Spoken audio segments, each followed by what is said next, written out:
הבית שלכם הוא ככל הנראה לבן. לפחות רוב הבתים בארץ הם כאלו, וזה משעמם, וזה כמו של כולם, אז למה? סמדר פלד מביאה תמונות צבעוניות במיוחד מהעולם. מה אתה עושה? ריבונו של אלוהים, מה אתה עושה? אני ביקשתי ירוק בהיר, ואתה עושה לי כחול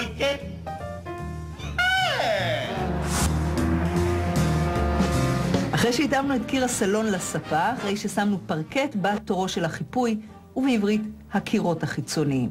אלה שאנחנו פוגשים כשאנחנו חוזרים הביתה, אלה שהשכנים רואים כל הזמן, אז כמה שיותר צבעוני, כמה שיותר בולט, זה הטרנד. מה היית אומרת על סגול? אני אוהבת את האפור. מאוד מתבקש, מאוד סטנדרטי, נראית יותר קצת עם תעוזה. זה צבע שכן יעמדו ויסתכלו עליו, וזה צבע שיעברו ולא ישימו לב אליו. סגול הבהיר שיהיה נושא יותר מתאים מהוורוד. אני אוהבת את האפור סקלגל, ואני אוהבת את הסגול אפור. אז כמו גגות הרעפים מארצות השלג, כמו הספה משוודיה, כמו הדק, כך גם הבית הצבעוני הוא יבוא אופנתי מן העולם.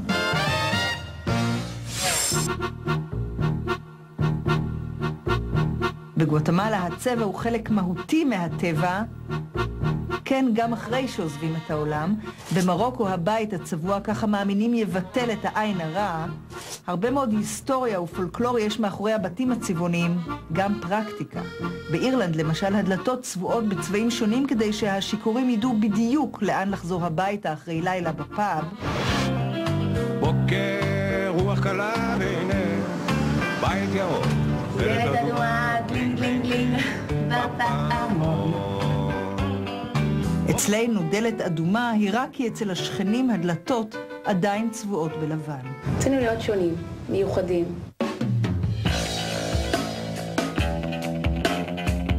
באיסלנד ובאיטליה זה הולך בסדרות, רחובות שלמים צבועים בצבעים שונים, אבל בשיכון למד בתל אביב לא מצליחים מאז חודש יוני להחליט באיזה צבע בדיוק לצבוע בניין אחד. או ה-8220W או האפור פה בצד. אני יודעת שאני לא אוהבת אפור. מה מוצא חן בעיניי? הרוב יחליט. אבל הם ממשיכים לשים צבעים, אני יודעת, נראה עליי. תגידי, מה יותר טוב, 191 או 22? זה לא משנה. חס וחלילה. חס וחלילה. מזעזע. אל תשים את הירוק, אל תשים, אבל לא רוצה ירוק. וואי, זה הדבר הכי מכוער שלי. בסדר, אני רק אומר שזה כמו טעם אבל זה לא... הכחול הוא צבע מהמם. לא בא בחשבון. לבן הוא בעצם כל הצבעים ביחד. בערב הוא כתום, בבוקר הוא צהוב, בצהריים עם הצל הוא נהיה תכלת. הוא מאפשר, ואנחנו כאדריכלים מאוד אוהבים את הלבן כי הוא למעשה פתוח, הוא מאפשר לחיים לתת את הצבעים שלהם עליהם. רותי מטירת יהודה הולכת על הצבע בגדול, הקירות החיצוניים הם רק רמז למה שקורה בפנים.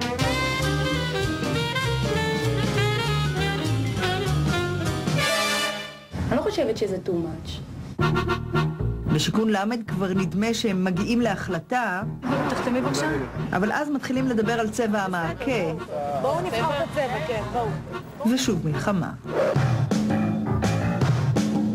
אם את לקחת את זה, לא רוצים כל זה משהו, זה הצבע שהשתיים. זה לא טעמי. אני הולכת עם הרוב, זה לא לטעמי. הייתי הולכת על אפור. לא בא לכם במניפה. לא כן. אני חושב האפור הכן. וזה שלוש צבעים. אבל יש לך שלוש. לא נכון, הוא הולך מצוין. רגע, זה בטט להזמנה? לא. אל תזמין כרגע עד שאני 50 דקות.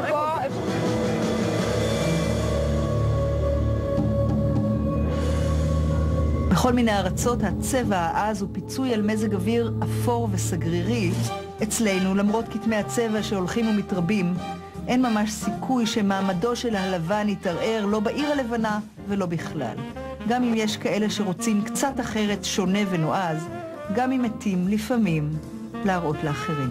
היה לי ויכוח דרמטי עם מישהו שרצה לעשות בית בצבע מאוד נועז, מין ורוד חזירון. וגם על זה לשים לזור שזה בוהק ממש בשמש. ואני אמרתי לו, למה אתה רוצה לעשות כזה דבר? פשוט שאלתי אותו, אני לא יכולתי להבין את הראש שלו. הוא אומר, תראי, יש לי ממול שכן, ואני שונא אותו והוא שונא אותי, ואני רוצה שכל פעם הוא פותח את החלון, הוא יתעצבן. אני לא צריך לראות את זה, הוא צריך לראות את זה כל פעם.